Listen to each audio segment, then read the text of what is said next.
Thank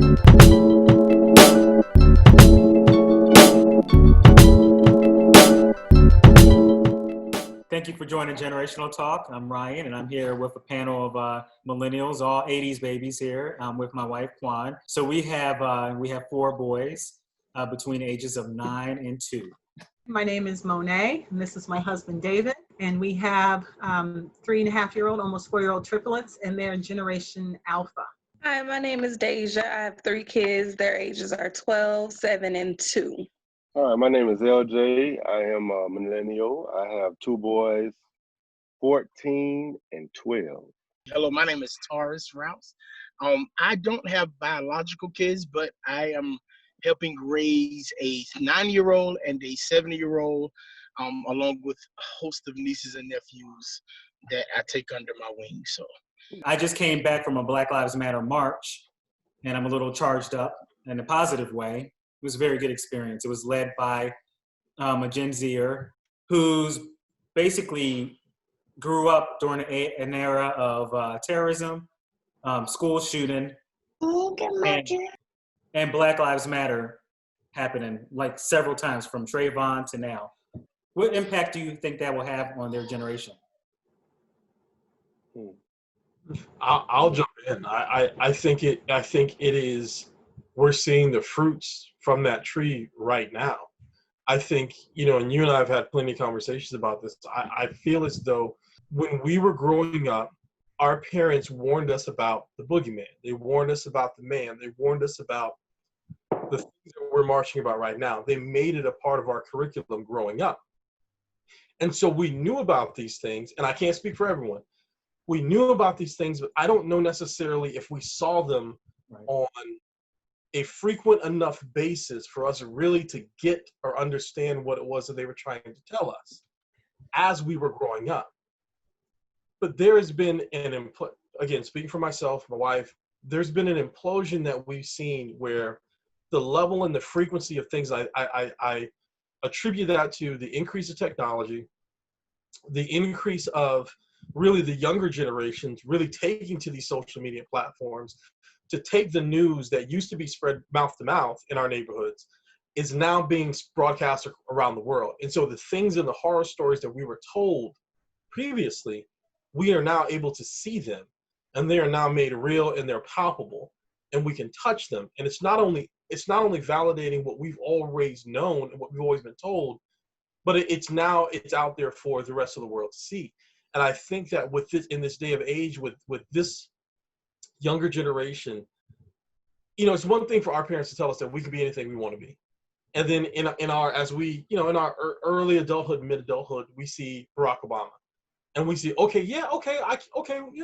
can be president. It's another thing for someone to see Barack Obama and then at the same time see a Kendall Jenner? What is the Pepsi girl? Yeah, the one who was on a Pepsi commercial. Not the Pepsi one, the one that has all the money, right? The Jenner.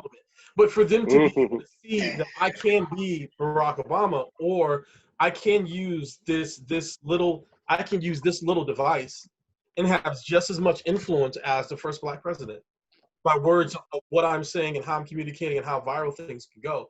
And I think them seeing that and recognizing the fact that they're in a point in time where their voices can carry and have that type of power that they're willing to use. And I think that's the fulfillment of a promise that we were told so many years ago, but now's the time that's really right for them to be able to do it. The interesting tail part of that is I don't know where that goes from here. I think as we're seeing right now, it's going to be very interesting to see. It's going to be very interesting to see what the latter part of this year brings, because right now is interesting. Right now, and I'll throw this out there and let anyone else speak on it, so I'm not hogging it. But it terrifies me that we have been marching for, protesting, and talking about, and in the same way, following the same footsteps that our great-grandfathers and our grandfathers did. We're doing the exact same thing talking about the exact same thing, talking about the same elephant in the room that's never left. And it's interesting to see. I was watching Killer Mike, Michael Render. I was watching Michael Render making his car wash, and I have to say that I, more so than anyone else that's spoken out about anything, I resonate with him the most in the message that he's had. And he's talked about the realization that realistically, you're talking about people who have only had their freedom for what, 60, 70 years or so. And so he was mentioning that as a call for us to have patience and understanding when we see the various different ways that outrage is pouring out, whether it's social media activism, whether it's rioting and looting, whether it's protesting. And again, he wasn't condoning rioting and looting, but saying that we're not really that far removed from slavery in this country. Yes, we've come a light years away in a sense, light years away from where we were previously. But dude, our great grandparents were just off the plantation. Like that's 3 generations away. So it's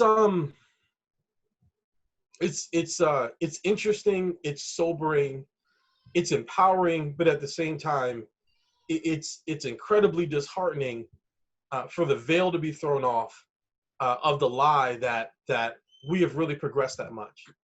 And what's bothering me so much is the fact that for every person that's out there that's protesting, that's spreading this message, right, is that the message in certain ways is being overrun and hijacked by violence, by continuation of police brutality, by what our president is doing, by the calling of the military. There's so many different things that are coming in and jumping out ahead of what the message is supposed to be. And the message should have been, and the message was supposed to be, that violence, particularly against the Black community, police brutality, people dying, is still an issue. It's a very important issue in this country. And that is being overrun by looters, by violence, by police that are shooting people in the eyes. How do we get the emphasis back on the message of what this was supposed to be about in the first place? I do believe that the media is doing a better job distinguishing between the protests and the march with rioting and looting. I mean, back in the day, there was, when like previous Black Lives Matter marches, if they went out of hand, like the one after Freddie Gray in Baltimore, after Freddie Gray died in Baltimore, things got out of hand and we had a couple of riots and looting, and they were still calling that a protest. And I used to yell at the television, saying, no, that's looting, that's rioting, that's a different story. It's a possible distraction. Can we focus on the protest, the peaceful protests? There was a peaceful protest that happened a week before the looting began, and it wasn't televised. So I think I'm starting to see a little bit difference in how the media portrays the protests now. How do you all feel about the rioting and looting? What do you think? What are your thoughts about it? I mean, I said it like in the previous video, or we did, like we understand it. And there was a recent Instagram video of this girl who made some valid points that actually LJ shared with me. And I don't know, I'm having mixed feelings about it. What was on the video? The video she was pretty much just describing the protests and the looting and what's going on in America to playing Monopoly. That if you played 400 rounds of Monopoly and how did the way she put it, 400 rounds of Monopoly and the game was rigged, how do you expect us to win? There's no way. If the game is rigged from day one, you still have to play your game until you finish. She shined a bright light on the way we as Black people have been breaking our backs, trying to get ahead, and every time it seems like we are at the top, they cut our legs from under us. And it was heartbreaking, but then it was like, I can see that. I don't care how many hours you work. I don't care what your credit score is. I don't care what it is. You still put in a box. And until we get to the point to where not even asking to be on their level, but just to matter. Until we get to that point, we still just gonna be working to break our back, just to have to start back all over again. So she was basically referring to like 100 years ago, there were a series of during the Red Summer and the Tulsa Black Wall Street race riots. Exactly.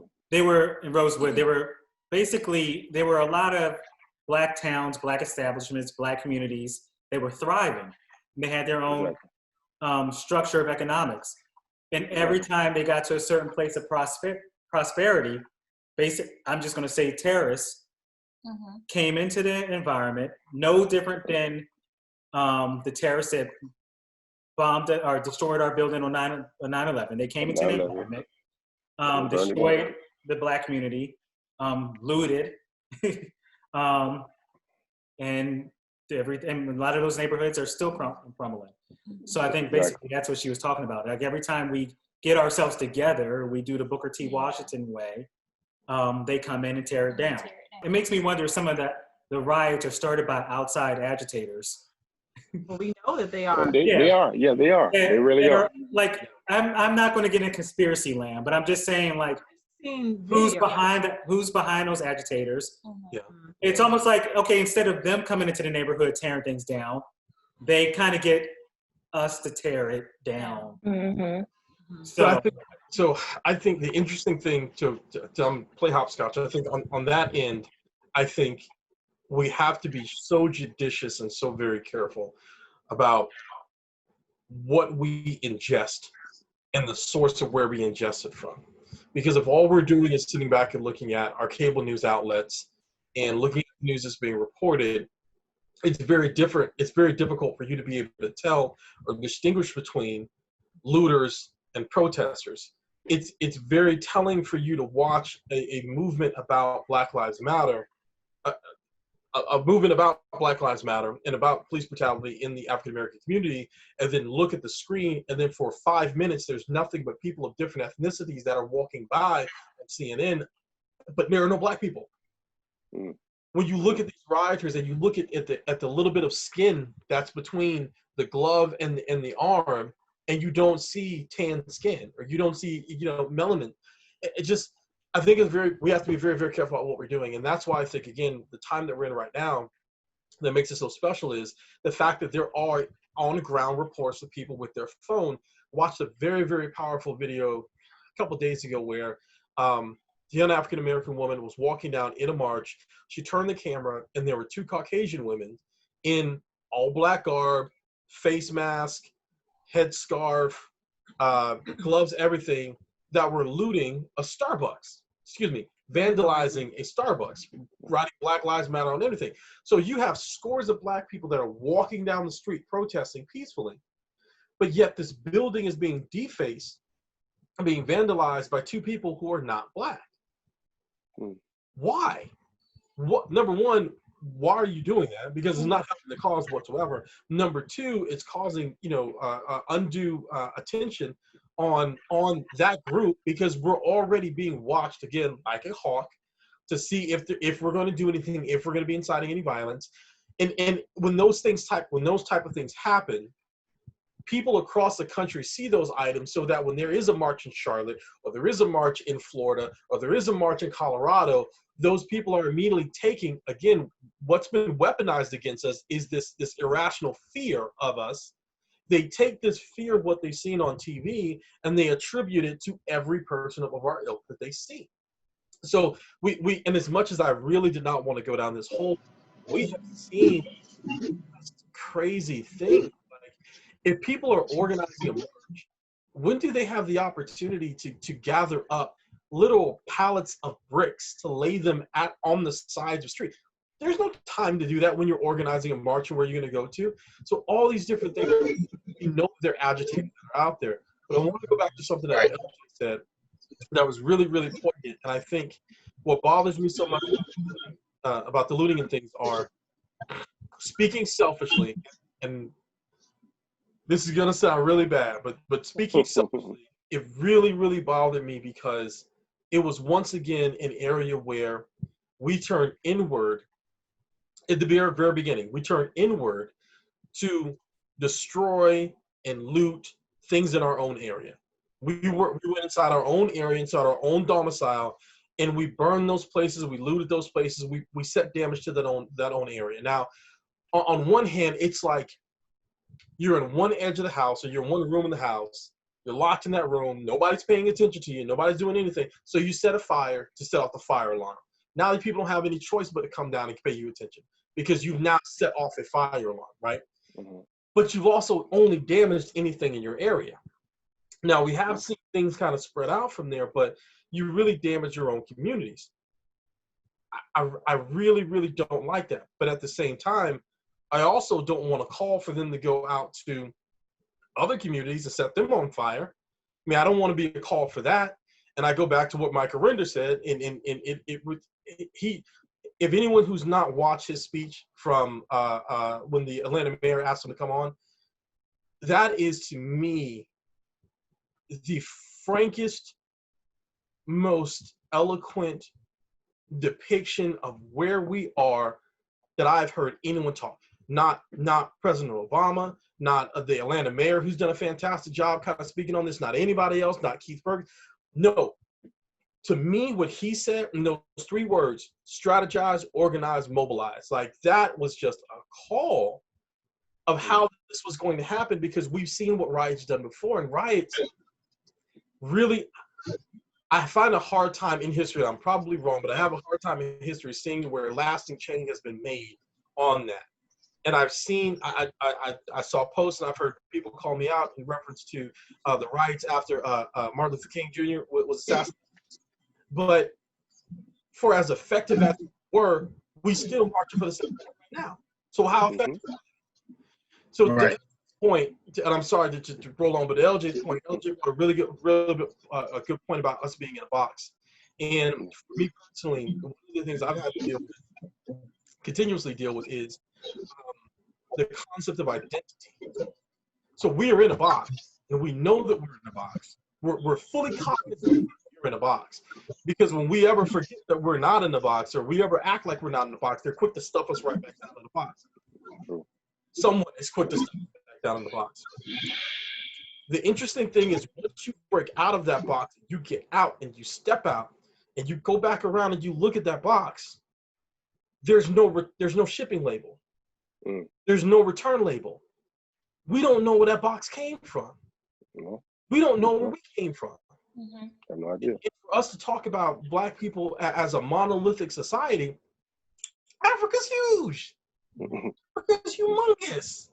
And if you talk about Africa just as a continent, you're also not then taking into account all of the different atrocities that happened to African people while they were encountering these other areas and these other ethnicities and these other nationalities. The rapes, the murders, the pillages, the destruction of families, the stops that happen along the slave trade. We don't know. We don't know. There's a strength in where some people in certain ethnicities and backgrounds, they hold dear their family crest. Their family crest means something to them. They know where they came from. They know where their people were. They know what they represent. They know the history behind it, shameful or not. And I'll even go so far as to just talk about the Confederate flag, as so many people are holding that up as a family crest of sorts and ascribing their own meaning to that. As African Americans, we don't have that. Right. We don't know what that is. And so our ownership only goes so far as to either one, what we inherited, which is our neighborhoods and where we happen to grow up, or two, what we have grown to then build ourselves. Those are the only two things we got. That lineage point, some of us have been able to track back that lineage, but there are so many of us that have not. Yeah. So many of us that have not. So when you talk about us, kind of looting our own areas, I kind of somewhat understand. I don't necessarily know if everybody feels the same way about their neighborhoods, because they didn't choose it. All they know, they were just born and just built there. I mean, yeah, that's a point that she was making. Yeah. Pretty much, we don't even own any of that. She was just saying that, the Targets, the Walmarts, or whatever, that, go ahead and loot it. Take, because, and the reason why, she basically said that each, like, protesters, rioters, looters have a purpose. The protesters are there to spark a change. The rioters are there because they're angry, they're upset, and they just want their voice to be heard. They just want to yell it out that they're angry and they're tired. The looters are there just to loot. They just have no hope. No. And the only hope that they have to even get anything that, like, everybody else is throwing up in their face, they only can resort to looting, to taking advantage. That's their only chance of getting it. Yeah, that's their only chance of getting it. And she was like, because of the system, every time we, again, try to build ourselves up, do stuff for ourselves, like they say, make our own money, the system find a way to tear us back down or pull us back. And so, she's saying, like, what's the point? It's not ours anyway. I mean, what's not televised is there were plenty of black towns in, like, the decade after the Civil War, after the Emancipation. Yeah. There were so many black communities that were actually surprisingly prosperous. Yeah. But, they were terrorized. These looters are, looting in a different way. But there are so many types of looting going on behind the scenes every day. I don't know. In government, I know someone mentioned before, like with the stimulus, how all of these big businesses got all of this money when, the regular folks just got this measly $1,200 check. Yeah, that's looting there, and it happens all the time. It's the same thing. Yeah. It is. I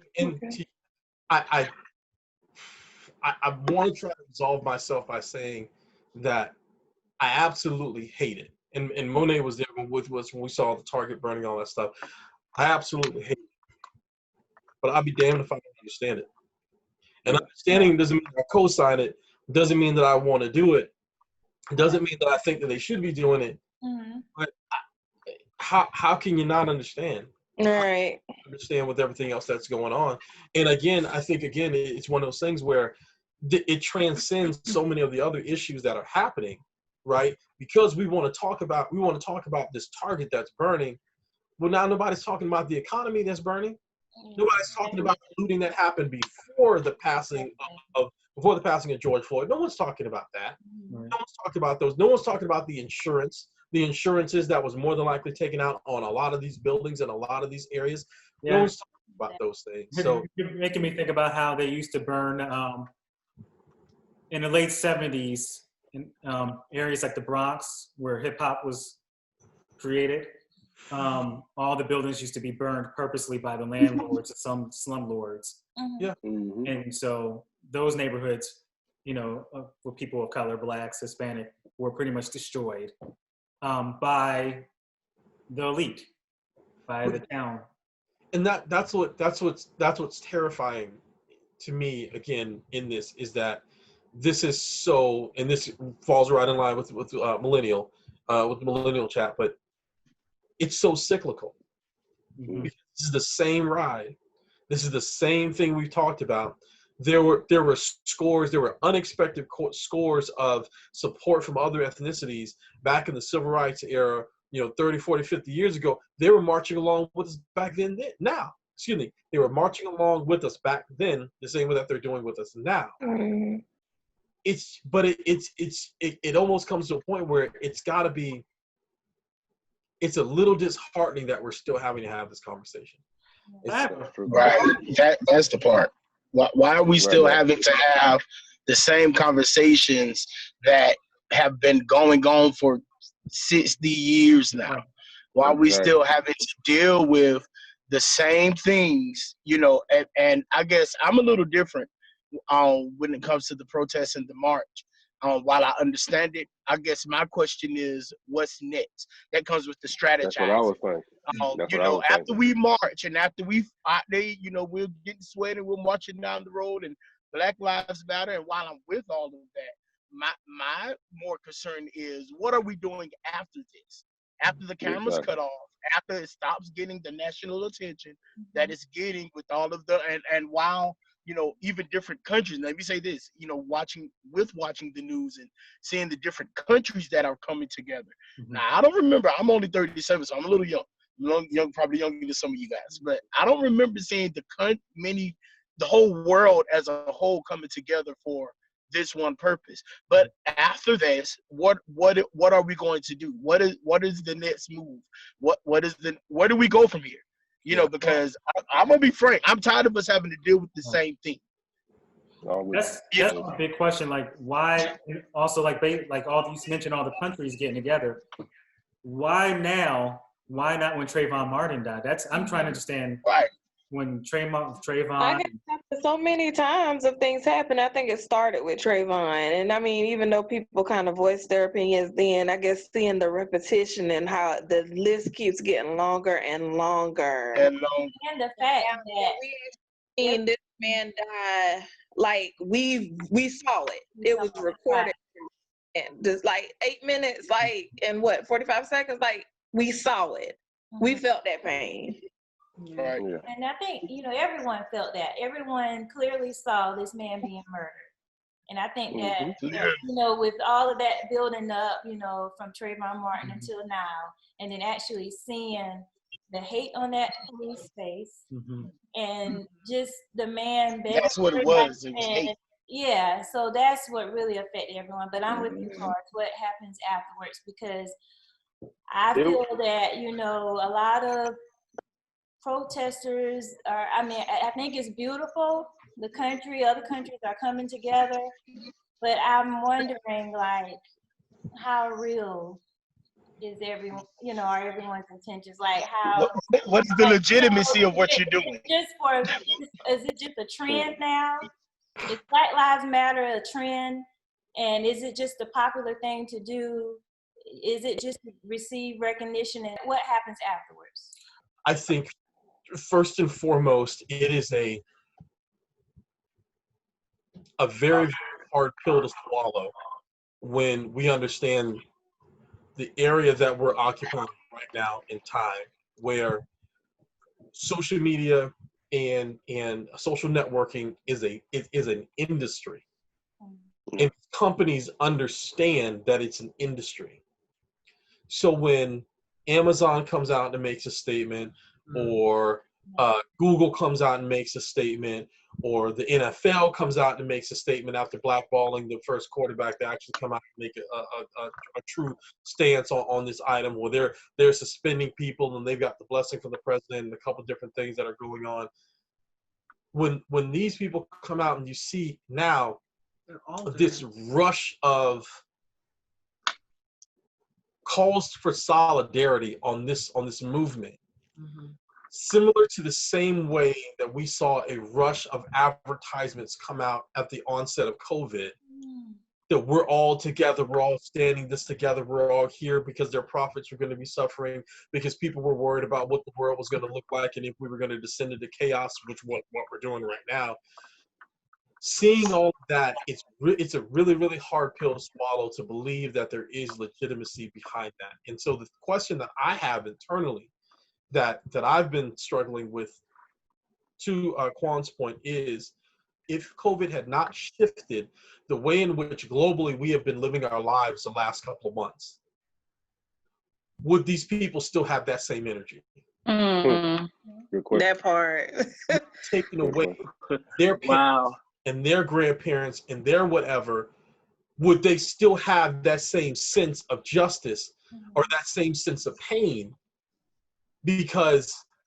Or would they just be going about their daily lives, and this would just be another issue buried like Trayvon, buried like Freddie Gray, buried like Sandra Bland, buried like everyone else? But because globally we all felt this pain, right? Is that, and I'm asking a question, is that why the world is willing to unite on this issue? And if we are uniting on this issue, and I think we have to hold people accountable, are we going to stay on this issue, or is it going to be taken, hijacked, and blended into something else? That is what's interesting that we see going on. I don't know if people would have that same energy, again, to borrow from what I said earlier, if they had not felt the pain of being shut in for 3 weeks or shut in for 2 months, and seeing the news broadcasted daily about all the people that are dying. I don't know if they'd have that same energy, because traditionally they really haven't. And so when you see these people come out and they're out there and they're doing these different things and they're inciting violence, is this just a way for you to release your angst for something that is catchy right now, something that's trending? And what happens in 4 or 5 months when these people, hopefully things go back to a little bit of normal, right? People stop having to quarantine, hopefully, fingers crossed, right? Everyone goes back to their own corners, and then we go to the voting booths in November. What will happen then? I wonder if there's a little bit of a generational component, because like I mentioned how, I went on a Black Lives Matter march today and I came back a little bit more hopeful. And like I said, the march was organized by Zoomers, Generation Z. And that was one of their main points. When it all ended, they said that they're going to continue this.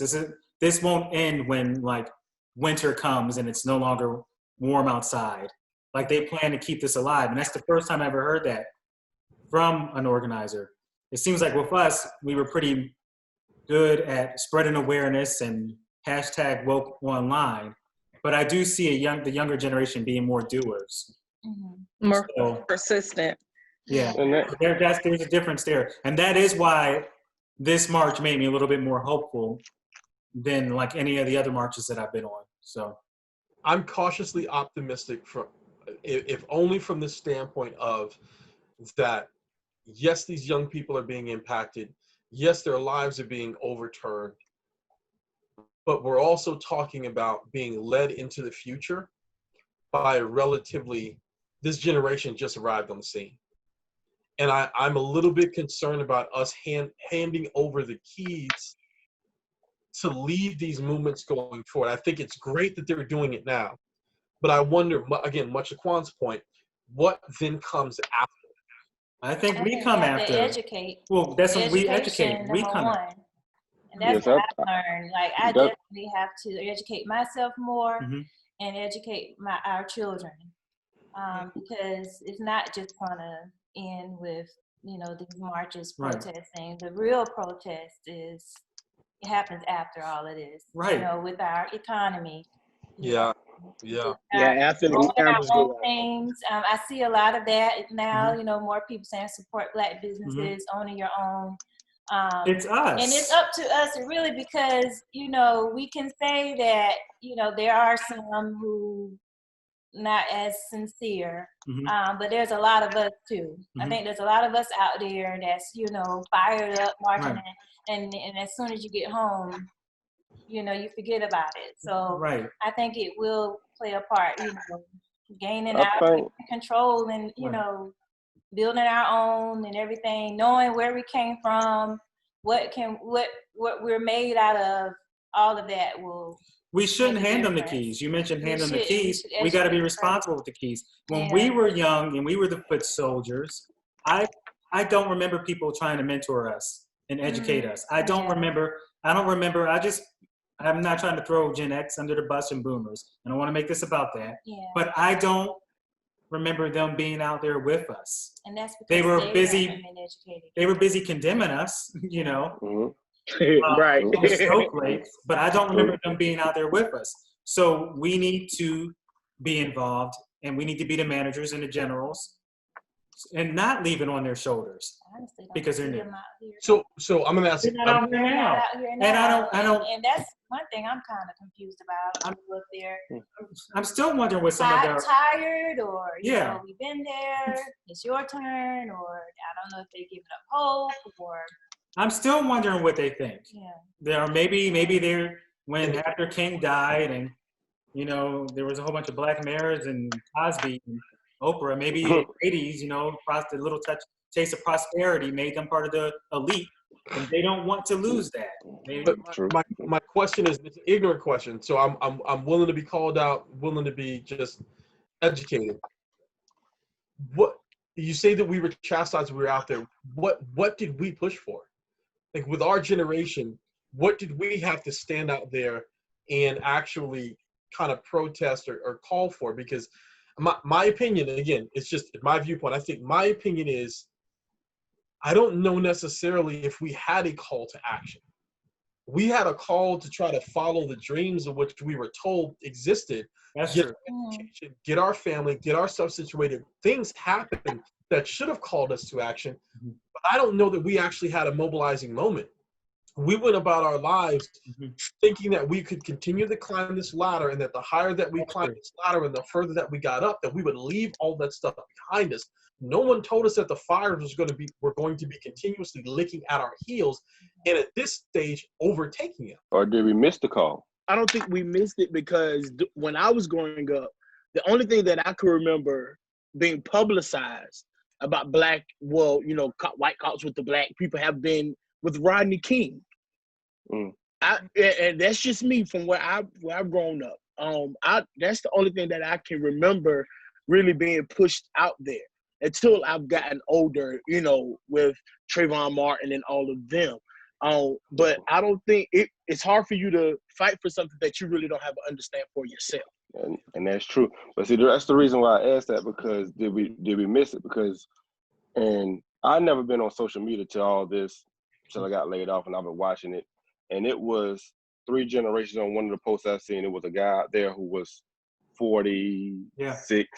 It was a guy there who was, I think 32, 35. Right. And then the millennial and the older guy kind of got into it, and you would think that they were fussing, but the 42-year-old was voicing his anger. We done been out here, we done been doing this. It ain't working. We need to show them. And then the millennial was like, well, what is that going to do?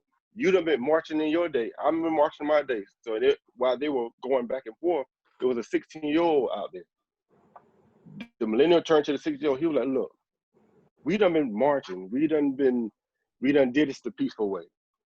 Now it's up to y'all. Y'all need to find a better way. And I feel like as parents, as mentors, our job just got harder. We need to educate our kids. It's not going to help. We see that marching isn't going to help. I mean, I'm with everything that they're doing. I understand it. I'm with it. But I feel like if we put more books in their hands, take away these phones, put more books in their hands, instead of sending them out there on a football field or a baseball field, keep them in class, learn multiple languages.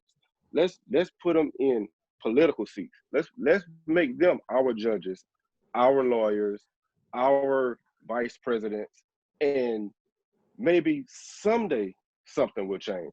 Because right now, what we're doing, they're listening now because they feel like it's us tearing up their communities when it's not. There are people that's put in places, they're organized people that are put in these places they're tearing up these people communities that makes them feel like it's us. And it's really and truly not. Yeah. So all the marching, yes, we can do it, and we can do the private protests, but in the midst of that, just like the president doing where he causes a fire over here, and on this other side they're making laws and making ways so that everybody's focus is on what they're doing over here, but they're making the changes on the other hand. That's what we need to do. Yeah, let's go ahead and let's march and let's protest and this, that, and third, but let's get these kids to the point the way we can hand them the keys. They can take the driver's seat and they can take us where we need to go. We can put them in places where we can have more Black businesses. Because that's the same thing my brother, he was talking about. Yeah, I'm boycotting all these businesses. Okay, then where we going to eat? Where we going to shop at? Yeah.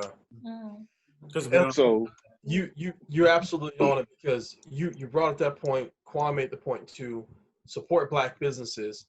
But in order for us to support Black businesses, there have to be Black businesses. And there have to be Black businesses unless those Black businesses get the funding and the support to actually create themselves. And that's kind of what we're seeing. We could try to pull ourselves back and try to support economically in those areas, but especially, I think, again, kind of depending upon where you all are. I know here locally, we don't have enough Black businesses here to satisfy our needs and what we need for all of the different areas of life that we need. So that's difficult, but this is the time where, along the lines of what you're saying, again, I think now more than ever is a time where it's a time for, I personally ascribe to the concept of seed time and harvest. Mm-hmm. You plant the seed, you allow it time, and you can then go and reap that harvest. Now is the time where we need to be implementing into our children, because we're able to spend more time with our children because COVID got us at home or work from home or whatever, the concept of entrepreneurialism. A friend of ours has their 7-8-year-old daughter or something like that, making soaps, making soaps and things like that, right? It's a small business. She's not even 10 years old. We don't know what that can grow to, how they can expand. But teaching those lessons and planting those seeds now, I think, again, that kind of gets us back to the root of those businesses being created to where in a couple of years we can actually begin to invest in them. I think, again, kind of what you guys are mentioning is, I think kind of looking at what the role of our generation is, I think it's becoming apparent that our generation is that we are the bridge. We're the bridge and the builders. Bingo. We have to be able to reinforce ourselves as the bridge, not so that we enjoy the promised land, but so that we make sure that this next generation gets over to the promised land. And so that we're reaching out to our grandparents and our parents to find out, okay, maybe we didn't have these conversations growing up. We're going to have this conversation now. What in the world was happening back in the 40s, the 50s, the 60s? What was happening? So that we then can share that information with our children so that they now know, hey, this stuff looks scary, but this stuff has been happening. And here's why this stuff has been happening. And here's why it's important. And here's why it's not going away. Really being able to bridge the gap in between there to ensure that once they get over there, they not only have the purpose and the passion, but they also have the background and the history to understand what's happening and the framework of what's happening, but also so that they have the skills and they have the resources to actually do something once they get over on the other side. And we have to push. And we have to push voting too. And hear me out, because as soon as I said that, I'm sure somebody rolled their eyes. I'm not just saying vote for the president. We need to vote midterm. We need to vote locally, because that's where most of the damage is done. I'll bring in politics. Republicans vote all the time. Old Republicans vote all the time. They never miss an election. We sit out during the in-between years, and we need to stop that. Is now the time that I listened to a podcast the other day where there was a call for, the call was specifically for Black Greek letter organizations, for like their youth programs and stuff that they have. But it is time, I think, now when you look at our landscape and you see just how many people of color have run successfully for public offices and have actually got them. It seems like almost every other day we're finding out that these mayors and these mayors and the governor, not really the governors really, but the mayors or so, that we're seeing that they were able to kind of hold these public offices. Now's the time where we need to start positioning our children. Hey, you want to be a doctor, you want to be a lawyer, mayor, governor, public office, and start filtering them towards those areas of public office and public servantship, so where we actually then are creating a generation that understands how this process is being played and putting them in position to take the power, riding off of the passion that's so-called being displayed right now, so that as these people are being impacted by COVID and everything else, we're then pushing them into within the next couple of years, that if this infrastructure doesn't burn to the ground, that they then can take advantage of that sentiment and that understanding. And I think that's important too, because again, this is very impactful what's happening right now, but it still remains to be seen where fruit is going to come from the tree. Exactly. It still remains what we're going to see. And we've got to prepare ourselves for that. That's exactly what we need to do, because we put our kids in mayor seats, in Supreme Court seats or what have you, these are the people who are in line with law enforcement. So therefore, these brutalities, they can really go away if we in these seats in place to where we can predict who's the chief of police, who he hires, and the way that they are trained. So, I mean, it's almost killing all birds with the stones that we are creating, with our kids, putting them in places, educating them on where you come from. Okay, we done been marching for 40 years. This is how we can change this. You want to play football? Okay, great. Play football, but listen, you're gonna read these books. You're gonna learn your education. You're also gonna look at legislator and what can be different from just being an athlete or being a YouTuber. So I agree 100% on what my man is saying. It's we have to change the narrative, and the only way we can change it starts with millennials as parents and as mentors. People complain about how there are no black films, but yet don't think, well, where are the black filmmakers to make the black films? Yeah. So we also need to push more black artists into that field so that they can make more films. And then when the films come out, we need to actually support them.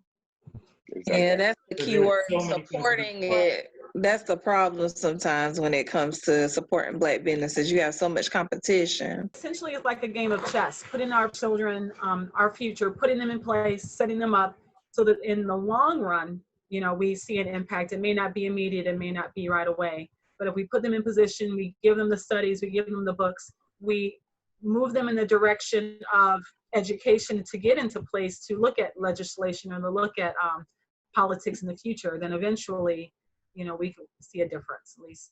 Yeah, there's a lot of competition with everything. I think the difference with us is, again, going back to educating ourselves, we jump into things a little too quickly, I believe, and we don't really have the education or the opportunity to even learn investments. We don't really know about that.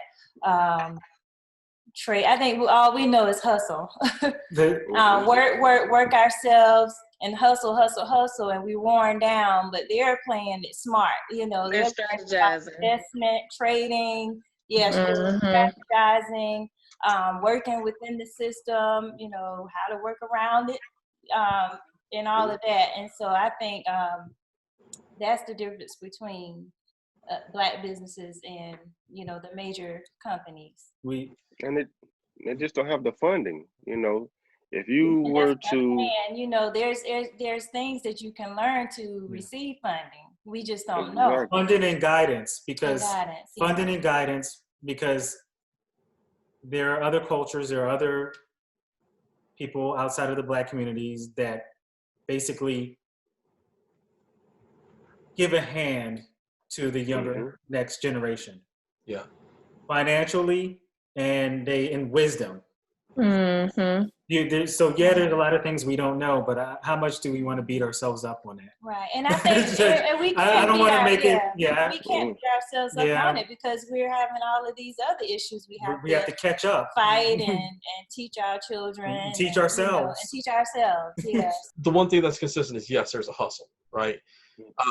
But that spirit of hustle, I think, also begets the work ethic to turn a dream into reality.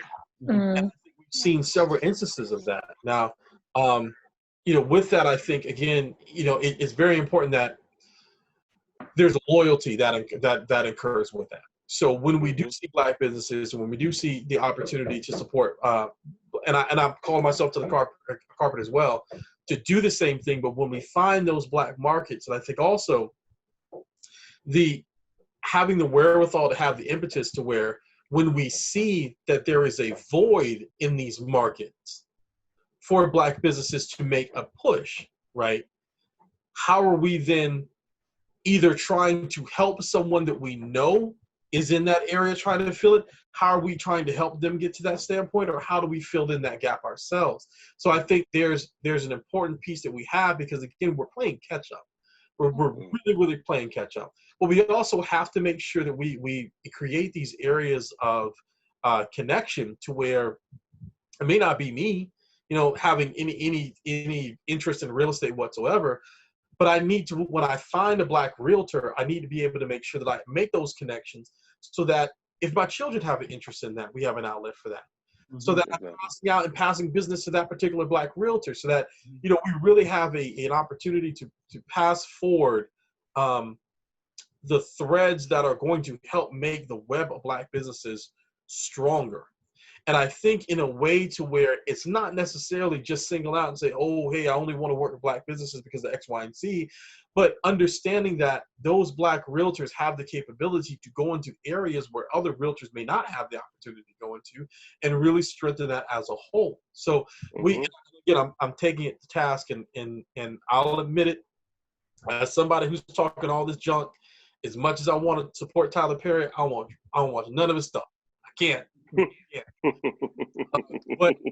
But respect for what he's done on the business level and the way he's opened things up. So I might we just need other people in the industry so we can have variety. And not just the Tyler Perry. Not just variety, but take what's there, but taking what's there and giving it the solid support that it needs. Doesn't matter necessarily whether or not you agree with that product or whether you like this particular soap, but understanding that it is coming from a Black person, understanding that it needs that opportunity to grow. I think that's the other thing. I think if we, as a consumer, we can't always get so caught up with the Amazon allure. Okay, boom, I can have it to my door in 2 days. Boom, that's excellent, right? How is that supporting us with what we're talking about right now?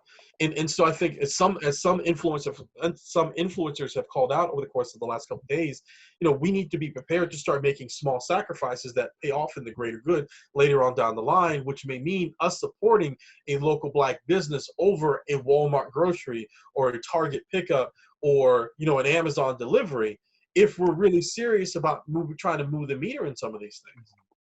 True. It's a hard pill to swallow. To the best of my ability, though, speaking personally as a mom, I try to do both. I admit I will use Amazon all day long, Walmart pickup, because it's convenient.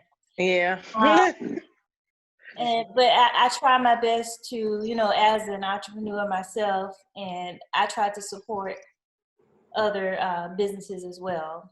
And I know the struggle. I know the struggle of trying to sell a product that is convenient, trying to make shipping and all convenient and everything. And so I understand where they're coming from. So I just, to the best of my ability, just do both. And like Walmart pickup, Amazon, they challenge me to figure out a way to, they give me an example to figure out a way how I can make things more convenient.